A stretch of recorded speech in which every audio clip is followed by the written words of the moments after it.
Soundings Community Radio with Global Soul. And my name is Adam Messer. This is the Adam Messer Show, and I have a very special co-host today. He's been on the show before, Terry Drehmel. Hi, Adam. How you doing? Hey, man. Welcome. Thank you for being here. Thanks for having me. And our special guest today is none other than Dave Roper. Yes, Dave Roper, the international motorcycle road racer. Dave, is it okay if I read a little bit from your bio off your racing, Dave Roper Racing blog? Go right ahead. Thank you. Dave has a lifetime of achievement in vintage road racing, including more than 20 ARMA national championships, as well as his win in 1984, the Senior Historic TT in the Isle of Man. Dave, it's a distinct pleasure to have you here today, and thank you for taking time out to join us. Yeah, definitely. Thank you for being with us, Dave. So, Dave, what we usually do on my show is my son Sebastian plays heavy metal, and so he helps us with playing some music. So I'm going to have him play a little bit of music, and then we're going to come back in and ask you a couple questions, if you don't mind. Very good. All right.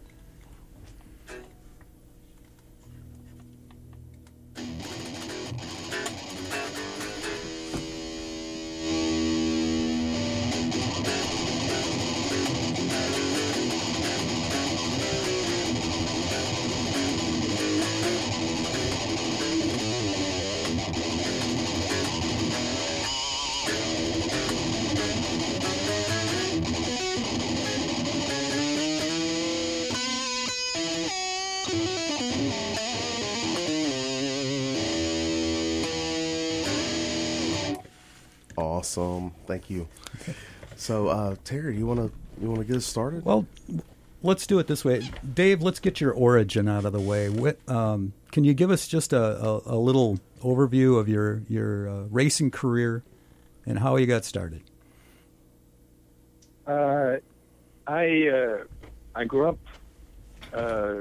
following sports car racing and thought that was something I wanted to do. But sort of late in high school, I was introduced to motorcycles. I'd always been into bicycles a lot, pedal bicycles, and I became obsessed with motorcycles and lost almost all interest in cars. And but I didn't race motorcycles till after I got out of the Army in 1972, and I saw a poster for a race in Bridgehampton, Long Island, New York, and at the time I was living in Eastern Connecticut, and convinced my brother and a couple of his friends actually, to come over there and go road racing. And so that's how we started. That's how it all got started, right? And bicycles. So that was just a natural progression for you, or was it more of a thing of motorcycles just took over everything for some specific reason? Well, I'd say yes to both. It was a natural progression, and I became. I never stopped riding bicycles, but no, as long as I'm on two wheels, I'm happy. That's good. That's good. Yeah.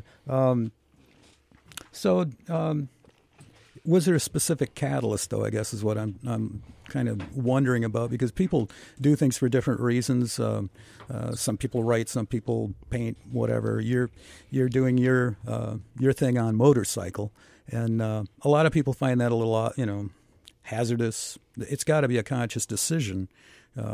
Was there something specific that tripped it for you, or just?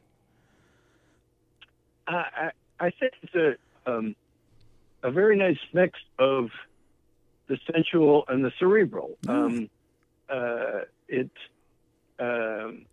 There's a lot of sensation to the wind, the G-forces, the noise, the vibrations, but also it takes a lot of thought and planning and split-second decisions, and so I like that mix of both the physical, sensual, and the cerebral. I want to butt in here real quick too, Dave. So growing up as a kid, I used to watch those dirt bike races and stuff like that, and I always thought it was so cool. And Terry was telling me about you, and he was telling me, like, I hadn't heard of you before, and it's not anything about you. It's just I really didn't know a whole lot about the motorcycle sports realm. And so I started looking you up and looking at like some of the stuff, and I was like, wow, this guy's like been doing a lot of, you really are into it. And yeah, so I was like, whoa, dude. I mean, like, you can't see it right now, but actually Terry's got his Dave Roper fan club shirt on. And I'm like, it was so cool. We were talking, he was telling me that you were coming into town, and I said, well, why don't we try to get him on the radio, because I was so impressed with how much of a fan Terry and Darlene were. Can we go ahead and do the shout out? Yeah, we need to do a shout out quick to the Dave Roper fan club, the North American chapter. Darlene Drehmel is the president of that. We also have listeners right now in the upper Midwest, in Minnesota, Wisconsin, I think part of Illinois. And then we also have our local listeners, in particular, the artist Harriet DeLong in Savannah, who is, I believe, listening at this time. So, yeah. So thanks for everybody for listening in. And I think this is a great time for y'all to talk about. And, that's why I was like, hey, Terry, I'd like you to be the main host because, I'm kind of out of my realm here. But I love talking with creative people and people that are out there. I saw the Motorcycle Man documentary. And that, I guess you're doing a tour with that, right? It's kind of going around.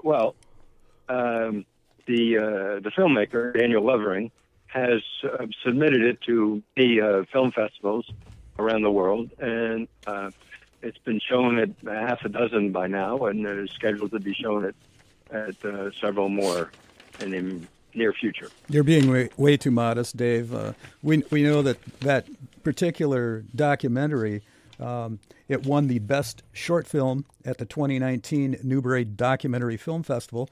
It was also Best Short Documentary at Moda Temet. I'm going to blow that. Moda Temitaki in Rome, in Italy. Yeah. A Bronze Remy Award at World Fest Houston in Houston, Texas. It's been at Toronto.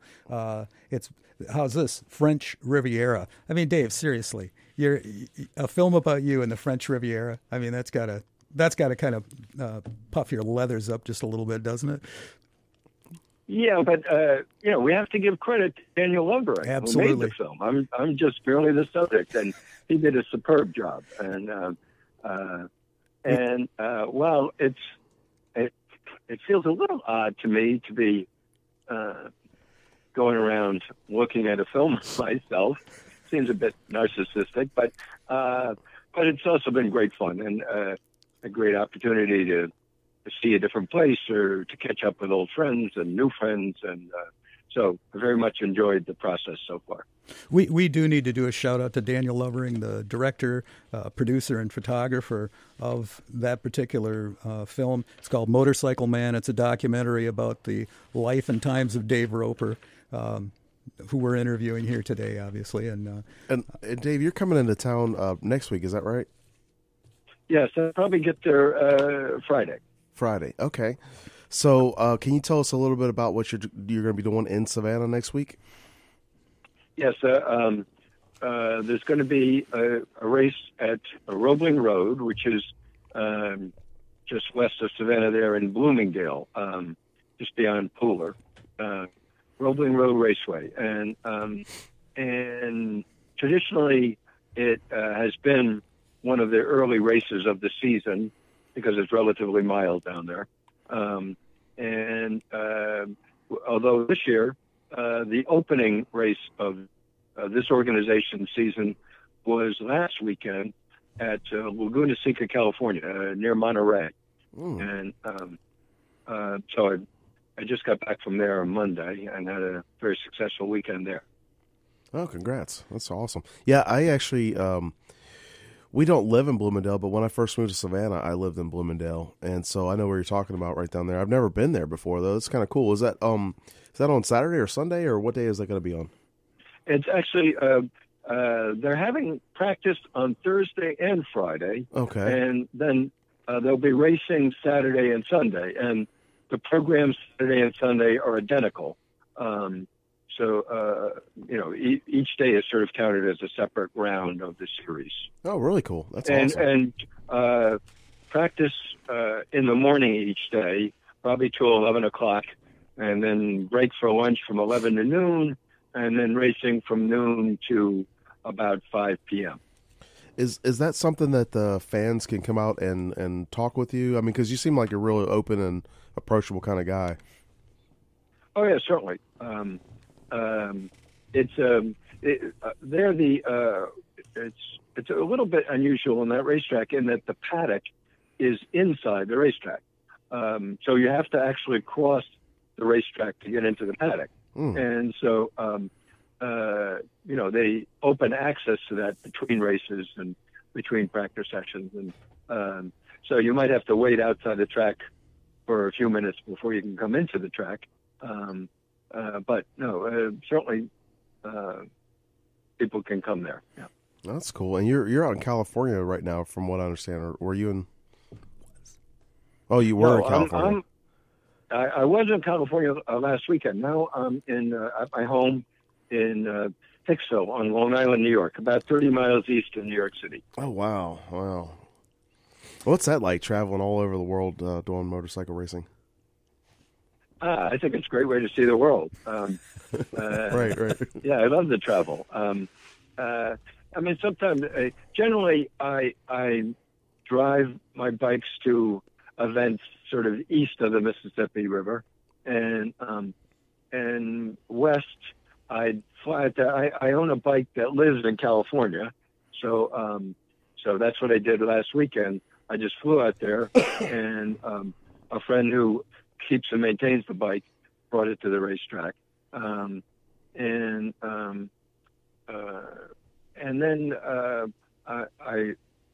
I'm associated with Team Obsolete in Brooklyn, New York, and for the last 7 or 8 years, we've been invited to the Isle of Man to do a lap of honor at the circuit there.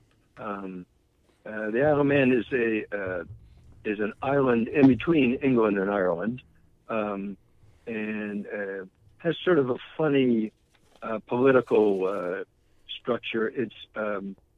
It's nominally a separate country, but it's part of the United Kingdom, and its actual title is a crown dependency. And so, the United Kingdom sets all the foreign policy and so forth, but the Isle of Man makes their own laws. They have their own currency, but it's the same value as pound sterling. They have their own tax and tariff laws. And so racing started there in 1907 because at the time, the use of motor vehicles in England was extremely restricted. And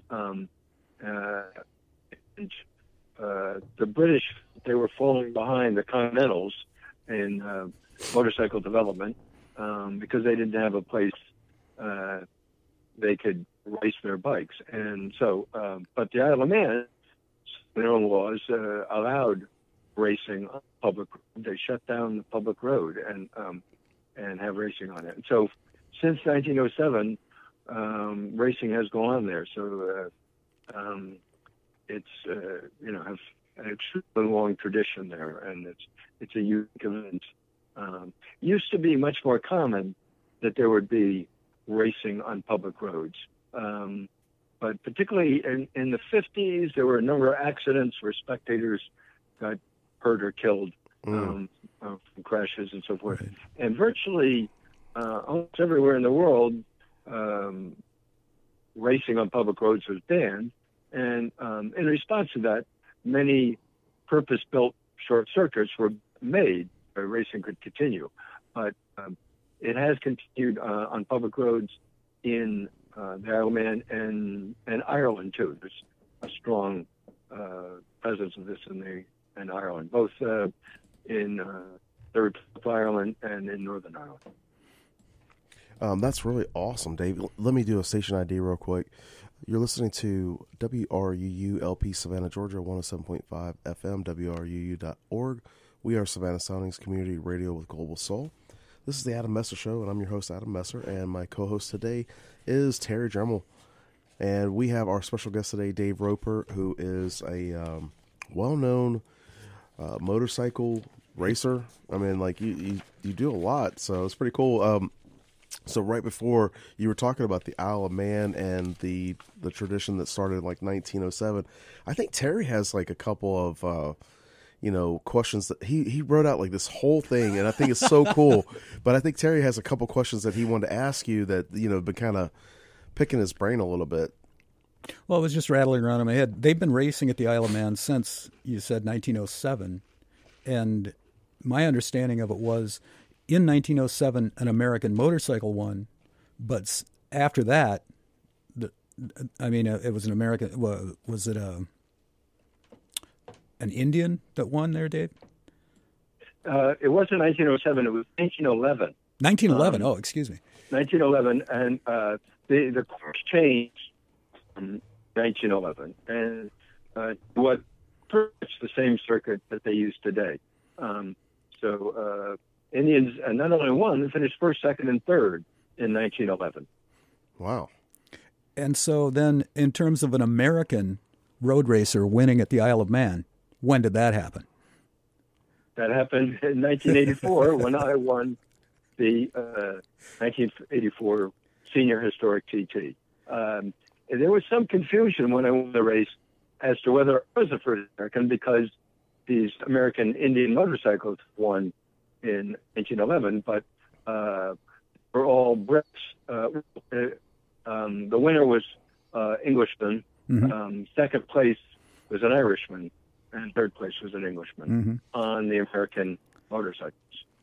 There was an American, or arguably, it's a little clear whether he was Canadian or American. Jake DeRozier, he rode an Indian there too, and led the race for a while, but ended up crashing and not finished the race. I think it's kind of important to mention the difference between, you'd spoken earlier about purpose-built road racing courses like Road America or Roebling Road, and then there's the Isle of Man and the Irish road racing courses.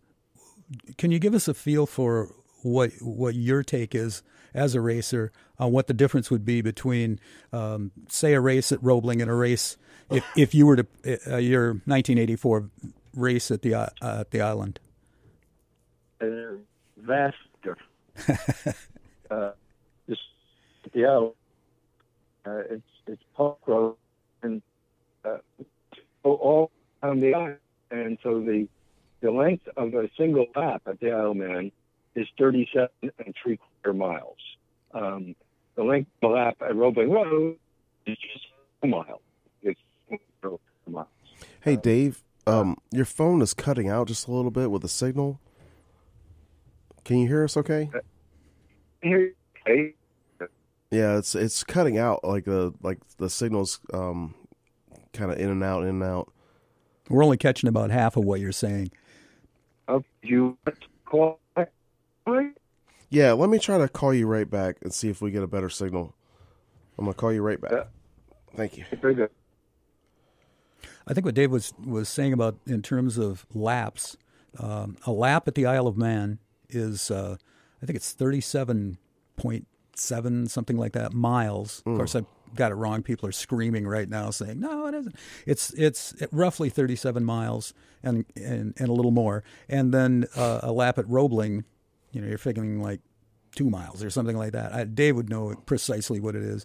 But the difference also being that you're going down public highways in the Isle of Man. Let's see if we can get him back on the air. Hopefully it'll connect okay. I know we've been having rain today, so clipping like that.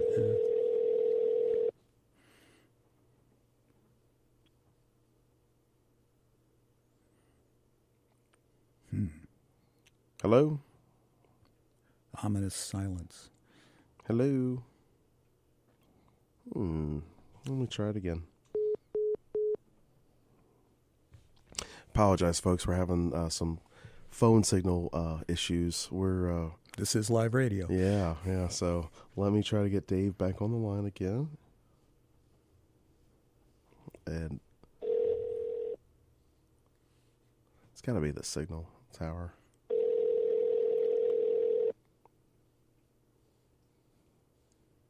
Hello? Hey, there you are, Dave. How are you? Okay, good. Now I can hear you. Yeah, I'm really sorry. I think it was a cell phone signal because it was what it was. Is like as you were talking, it was like it was cutting out like every other word, and it was always the important word. How many miles it was around the Isle of Man. I'm sure I've got everybody screaming here right now because I said it was 37. Okay, so the question was, how is the Isle of Man different than Roving Road, basically? And I started out by saying. One of the big differences is the length of the lap. Right. And at the Isle of Man, it's 37 3/4 miles to do one lap. At Roving Road, it's just over 2 miles. At the Isle of Man, it's public roads, roads people use every day. So, you have curbs and trees and telephone poles and animals and all kinds of stuff. Huh?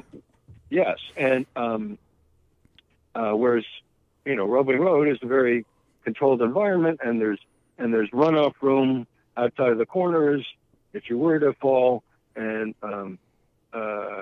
there's a fence around it and so forth to control.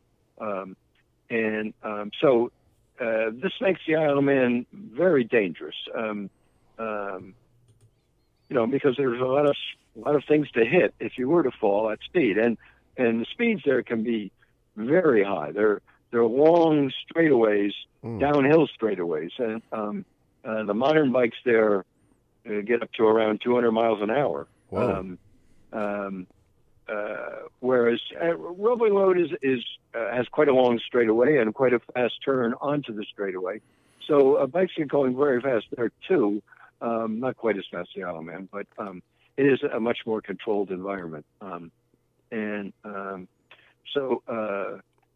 The race I won there in 1984 was 3 laps, so a little over 100 miles race. And since then, I've been in many 4-lap races there, and they do have 6-lap races there, and in the past they've had as many 7 or 8-lap races there. So real endurance races. Right. Whereas the racing I'll be doing this weekend at Roving Road, they'll typically be 8-lap races. So, you're talking 16 miles basically. And, so short sprints. But I'll do a couple each day. They'll have probably about a dozen different races. They have many different classes, dividing the bikes up by their period, by the size of their motor, and sort of by the type of bike they are, whether they were a purpose-built race bike or a converted road bike. So there are many different classes, and some and typically a race will have 2 or 3 different classes within it, run concurrently, often starting separately. There'll be a short gap between waves, and that's another way it's very different than the Isle of Man. A race like the Isle of Man can only happen really because it has for over 100 years, and the population has been sort of trained. You mentioned animals getting out loose. Well, the population there is trained to secure their animals. I mean, very rarely it does happen that some animal gets loose, but you couldn't start a race like this probably anywhere in the modern world because people they wouldn't put up with it, and people have to rearrange their schedules as far as work or shopping because there are periods when the roads are closed to the public. And right. So if you live on the circuit, you have to figure out a way to do it before or after. So you've seen a lot of changes over the last 30, 40 years. What would you say is like the biggest change that's happened in racing? really the biggest change, I think, is the safety. It's vastly more safe now than it was when I started, and even when I started, it was way safer than it had been decades before. The helmets are vastly superior, and all the riding gear, and just last year I started using an inflatable vest over my leathers. That's tethered to the motorcycle. So if I'm separated from the motorcycle, a CO2 cartridge is punctured and inflates this vest so you're wearing an airbag effectively. That's a neat idea. Fortunately, I haven't deployed it yet. I think it may be somewhat like carrying an umbrella to make sure it doesn't rain. Exactly. But the top level professional racers have in their suit, they have sophisticated hardware and software to detect when they're crashing. So even before they're separated from the bike or before they hit the ground, their suits can inflate. And it's changed racing a good deal. In fact, the current motorcycle world champion has really developed a technique where he goes faster and faster in practice until he crashes, and then he knows the limit, and come the race, he tends not to crash. Now, in the old days, you couldn't afford to do this because you'd be hurt or killed. But nowadays, it's rare that someone gets killed, and even unlikely. Minor bones are broken, but often from extremely high-speed crashes, people walk away and get on their spare bike and do it again. That's really cool. We've got to do a half an hour station break, Dave. So if you'll just hang tight, we'll be back in just a few minutes. All right. Thank you. I really appreciate you being on the show with us today. Bass, you wanna start us off?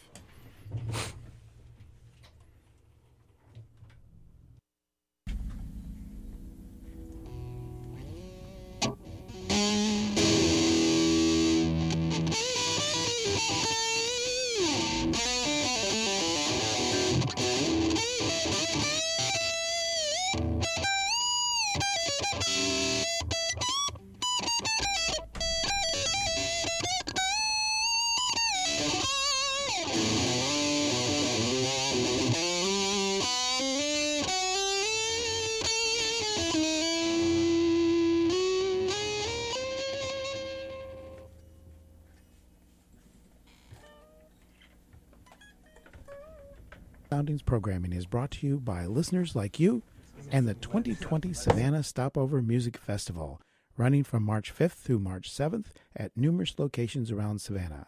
More than 65 bands will be performing at the festival, including Shovels and Rope, The High Divers, Tall Tall Trees, Devachka, and so much more. WRUU will be at Service Brewing during Savannah Stopover, so come check out our table and meet our hosts. More information about Stopover can be found at www.savannahstopover.com. The Low Country Powwow and Cultural Festival will present its 20th annual event to educate the public about Native Americans and create a gathering space for Native people to celebrate their culture. The event will take place on Saturday, March 14th at Millstone Landing in Hardyville. More information is available at 843-384-5551. On March 10, 2017, WRUU-LP was granted a license by the Federal Communications Commission to serve the public interest as a public trustee until April 1, 2020. Our license will expire on April 1, 2020. We filed an application for license renewal with the FCC on December 1, 2019. A copy of this application is available for inspection at the FCC website at fcc.gov. It contains information about the station's performance since the station's license was first granted on March 10, 2017. Individuals who wish to advise the FCC of facts related to our renewal application and to whether this station is operated in the public interest should file comments and petitions with the FCC by March 2nd, 2020. Further information concerning the FCC's broadcast license renewal process is available from the Federal Communication Commission, Washington, D.C., 20554, or at www.fcc.gov. All right, welcome back, everybody. You are tuning into the Adam Messer Show today, and my special guest, I'm Adam Messer, and my special guest host today is Terry Drehmel. Hi, Adam. And we have our special guest, Dave Roper. Welcome back. How's everybody doing? You still with us, Dave? Hello, yeah. Yeah, I'm here. All right. Sorry about that. So the first, if you're just now tuning in, everybody, first half an hour or so, and we've got we're going to be doing this until 5 today. So hope you don't mind, Dave. We're going to be picking your brain a little bit and just kind of, I'd like to hear some of the old salty stories that you got. Like tell me about maybe the craziest time you've ever had on the track.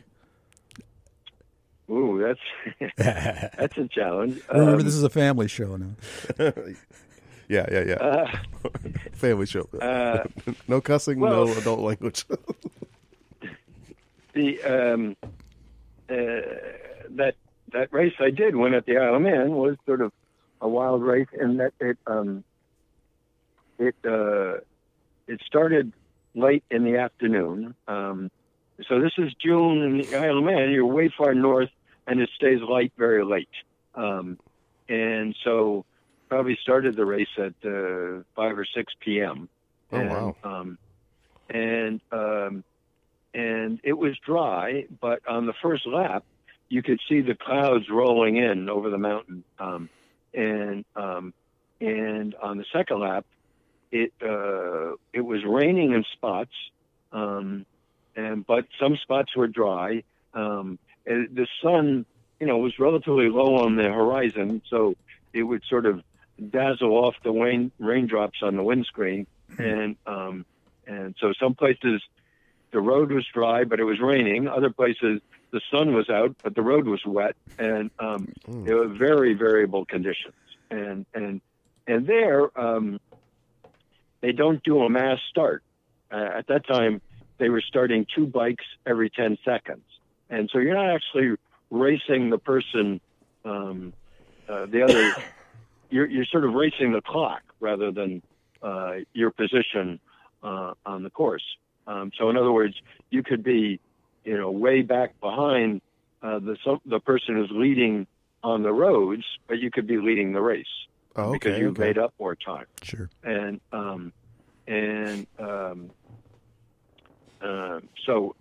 So because of that, because people start at different times, they hit the wet condition at a different place, and so it means that it was very variable, and some of the top contenders got caught out by the rain and fell on a wet surface, and so there's always an element of luck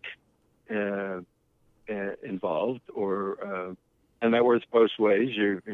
Your own good luck and the misfortune of your competitors, but also it has to do with experience and planning ahead and being comfortable racing in adverse conditions. So, yeah, I can imagine. I mean, like any kind of competitive sport, you have to know yourself and you have to know your competition.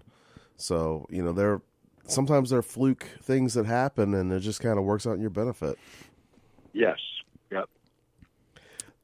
Nevertheless, so you're coming across the finish line at Douglas, and the start finish, and you come across the line, and now you're doing your cool down lap. What are you thinking as you're doing that? Well, I didn't know that I had won the race, right? Necessarily, because again, even if you're leading on the roads, you might not be leading the race. It's common, it's traditional that people get pit signals. They'll have a crew member stationed, halfway around the circuit, who's in radio contact and can signal the rider what position he's in, he or she is in. And but I didn't want that. I didn't want to know that I was a few seconds behind and therefore maybe try too hard, or conversely that I was way ahead and therefore sort of not pay attention and not focus. So I didn't have any pit signals. But on my last lap, all around the course, I could see spectators like waving their programs. And when I got to the gooseneck, somebody held up a number 1 sign in front of me. And so I thought I must be doing pretty well. Oh, nice. But you never can be sure until you actually finish the lap. And so it was, it was a big deal. It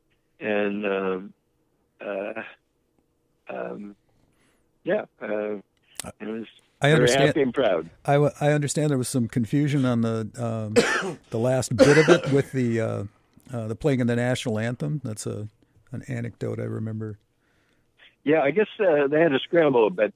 There's a tradition of playing the national anthem of the nationality of the winner there, and so I guess they had to scramble a little bit to find because nobody'd won the American national anthem. They weren't used to playing that. What are they trying to play? God Save the Queen, or? Yeah. Usually it's God Save the Queen, whether it's an Englishman, a Scotsman, Welshman, or Northern Ireland, and then occasionally it's the Irish Republic. There have been other foreign winners there, largely from Europe, though.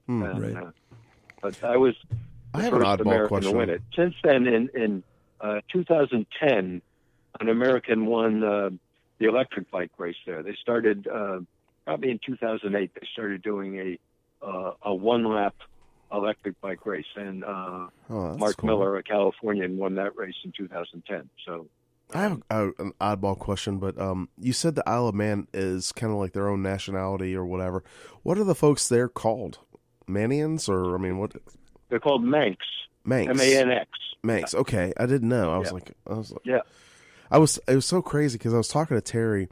The only kind of point of reference that I had about the Isle of Man was there was a movie that I watched maybe a year or so ago, and it was kind of like a spy humor type movie, and it was a takeoff, but it took place on the Isle of Man.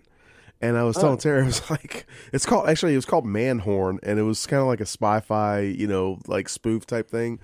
And I was like, they shot a lot of, scenes on the Isle of Man. I was like, it seems like a beautiful place to go. It's absolutely gorgeous there. And I'm not aware of that film you're speaking of, but maybe you remember from many years ago, there was a film called Waking Ned Devine. And it was about someone winning the lottery, but dying, and his friends and relatives trying to collect the lottery, even though he's dead. And that was supposed to take place in Ireland, but it was filmed on the Isle of Man. Oh, cool! It's a great. So there is some movie industry there, I guess. But no, the island is lovely, and it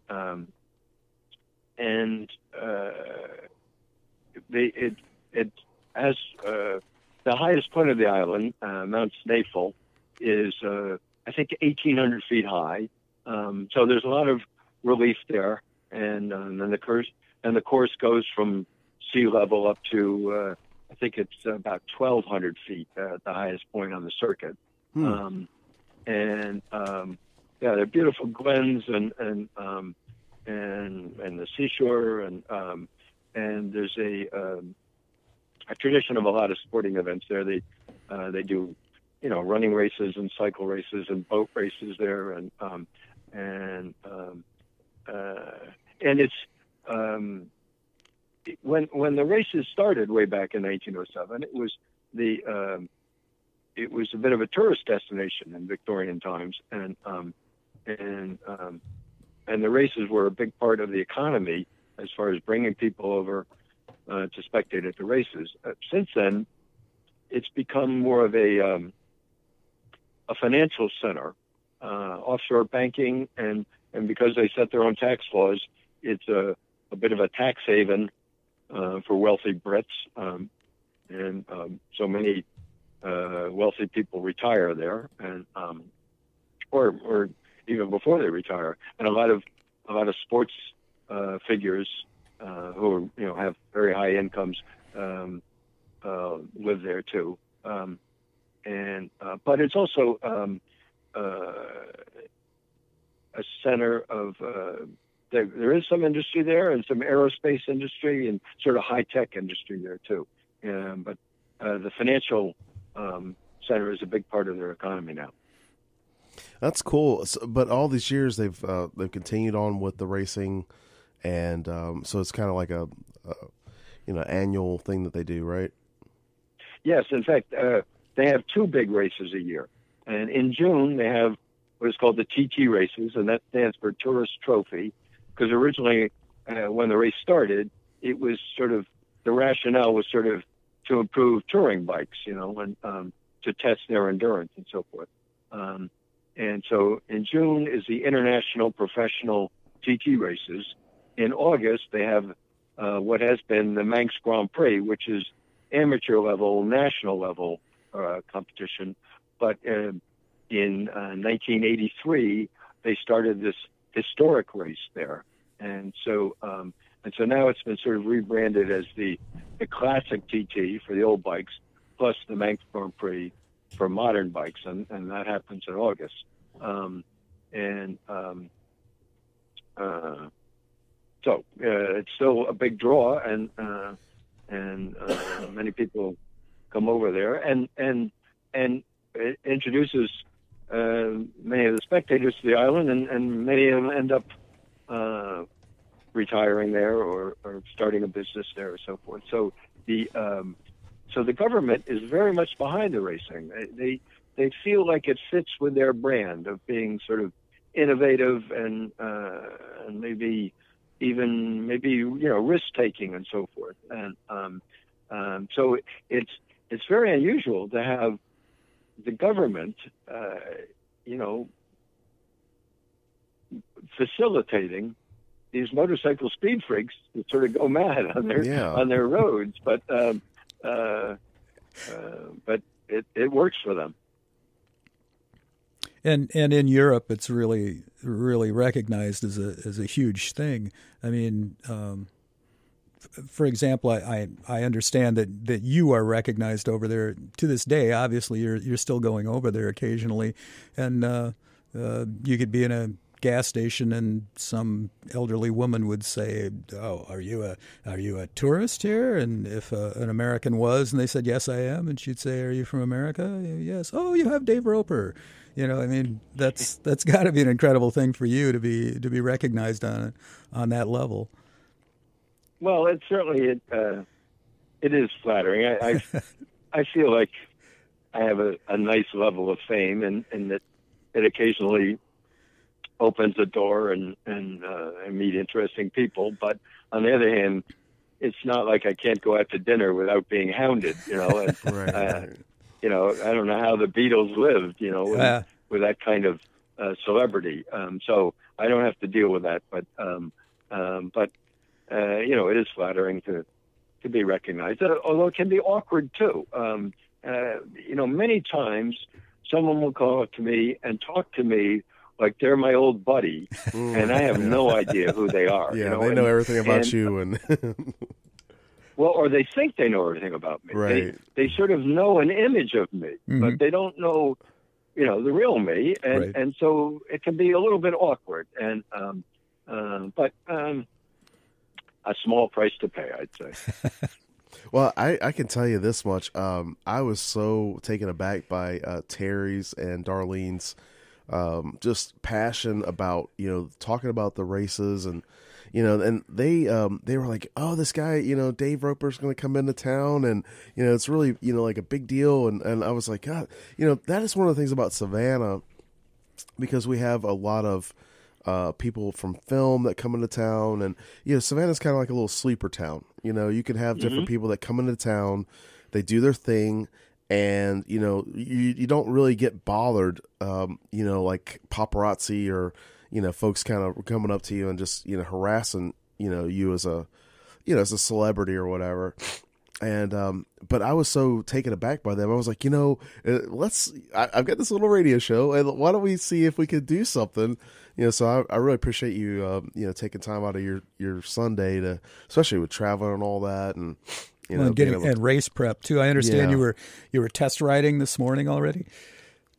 Yes, I've just put together a motorcycle that had an extensive rebuild on the engine, and I'm going to bring it down to Roebling Road this coming weekend. And so I wanted to fire up the motor and make sure everything was all right. And so I have a sort of secret test spot, an industrial zone where it's very quiet on a Sunday, and nice. But there are no residences around to bother people with the noise.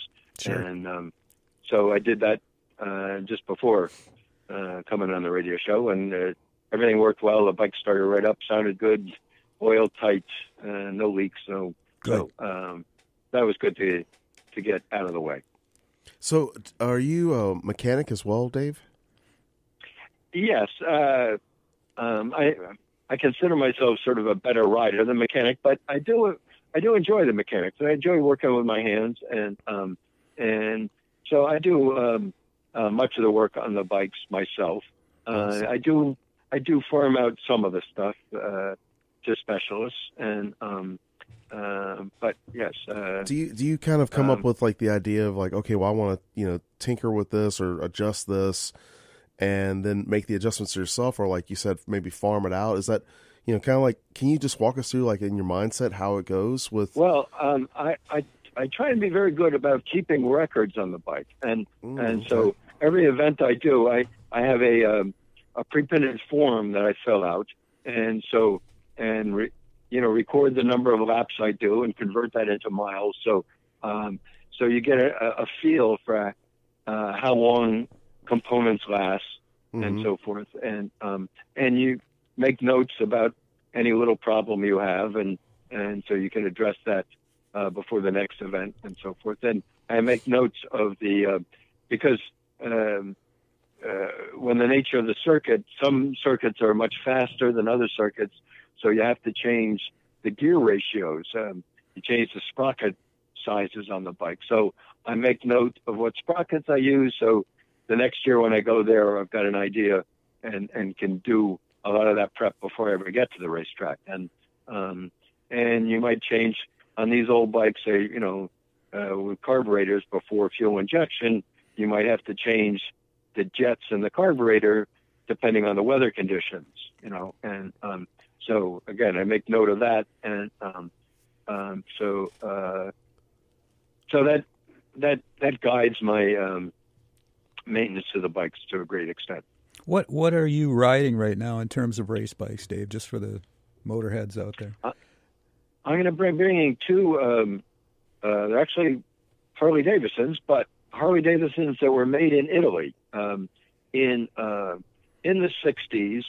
Harley Davidson, when they saw the Hondas coming into this country, Harley Davidson thought that they should have a lightweight motorcycle to compete with the Japanese imports, and they bought a factory in Italy, Aramaki, and imported the bikes but branded them as Harley Davidsons, and they made a race version of the road bike, and so I have a 250cc and a 350c Aramaki Harley Davidson. What year are they? So the 250 is 1967, and the 350 is 1970, okay, which is sort of the very end of the run of those models. Real good. And are you still racing your Italian Moto Guzzi? I have a Moto Guzzi Dondolino from 1946 that I do race on occasion. I won't be bringing it this weekend. I'm trying to. It's a very rare bike and maybe more fragile, and so I'll probably just run that on special occasions. Very good. But I'm building another Moto Guzzi racer, and we're making the frame and so forth, and the body work. A couple of friends in Brooklyn are working with me, or I'm working with them to build this racer, and I'm modifying a road bike Moto Guzzi motor from the 50s, so that isn't finished yet, but hopefully it'll get on the track this year, and I may use that more frequently. Cool. Do you ever come across like a rare bike and you're like, oh man, I've got to get that for my collection? Well, yeah, I guess you'd say. I have about a dozen bikes, and it may depend on your definition of a bike. Is a pile of parts on a shelf, is that a motorcycle or not? I don't, and some people put a time, could you get it running in 2 hours or a day, or, making that the definition of what is a motorcycle. But, is it in the crate? Yes. And of course I am attracted to the obscure brands maybe. And,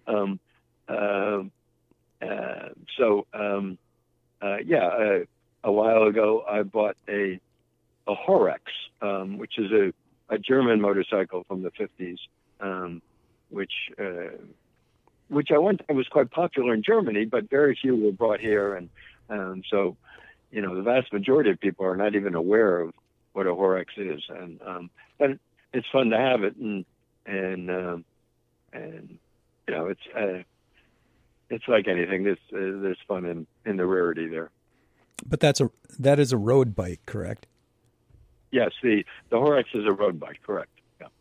Yeah, my first car, and I've never driven a motorcycle, but my first car was a 1964 AMC Rambler, and it was seafoam green with the fold down seats that turned into a bed. And I had this, I had this in 1994. And, the car was already like 30 years old, and I used to drive around. And so I love that, kind of unique, because, there are not that many Ramblers on the road now, but even then there weren't that many Ramblers. And, people were always like, I remember so many people come up saying, oh, I remember this. My dad used to have it was a sedan, a 4-door sedan. It's like, my dad used to have a station wagon one. And yeah, so I get that. It's kind of like, kind of neat to have something little different and kind of unique just to you. So. Yes, and it brings a smile to other people, which is fun to do. Yeah. Oh yeah, I love the on the Rambler they had those tiny little ignition keys, and the only place that I could get spare keys made was the Briggs and Stratton lawnmower, because they actually, the keys for the riding lawnmower were the same size blanks as the Rambler keys. Wow. Yeah, it was crazy. Yeah, getting parts for the old bike can be a challenge, and so some of the stuff you have to make yourself, but generally there are specialists, sort of cottage industries, and that produce a lot of the components, like aftermarket type stuff, or yes. That's cool. Dave, we're going to take a break until 4:00, so we can do all the station IDs and stuff like that. And we'll be back at 4:00. So I'm just going to leave the phone on, and then right at 4:00 we're going to come back. So if you want to go get a drink or whatever, we'll be back in about 5 minutes. Okay. All right. Very good. Thank you, I'll sir. be here. Thanks, Dave. Bye. All right, everybody. You're listening to WRUU LP Savannah, Georgia. 107.5 FM, WRUU.org. We are Savannah Soundings Community Radio with Global Soul. And our special guest today is Dave Roper. Dave Roper. Got a little tongue-tied there. And my special co-host today is Terry Drehmel. And this actually wouldn't have happened without you and Darlene. So this is so awesome, Terry. So thank you. And shout out to Darlene. Yeah. So we'll be back right around 4 o'clock, everybody. This portion of WRUU Savannah Sounding programming is brought to you by listeners in the 2020 Savannah Music Festival, presenting Americana artists Jason Isbell and the 400 Unit, Mandolin Orange, Balsam Range and Third Time Out, Sarah Ja Rose and Madison Cunningham, Leo Kotke, Amethyst Kia, Bruce Hornsby and the Noisemakers, and more. Information at savannahmusicfestival.org. On March 10, 2017, WRUU-LP was granted a license by the Federal Communications Commission to serve the public interest as a public trustee until April 1, 2020. Our license will expire on April 1, 2020. We filed an application for license renewal with the FCC on December 1, 2019. A copy of this application is available for inspection at the FCC website at fcc.gov. It contains information about the station's performance since the station's license was first granted on March 10, 2017. Individuals who wish to advise the FCC of facts related to our renewal application and to whether this station is operated in the public interest should file comments and petitions with the FCC by March 2, 2020. Further information concerning the FCC's broadcast license renewal process is available from the Federal Communications Commission, Washington, D.C., 20554, or at www.fcc.gov. This is WRUU-LP, Savannah, Georgia, 107.5 FM, WRUU.org. We are Savannah Soundings, community radio with global soul. This is Tyler Twomby from the album Chill Beats EP.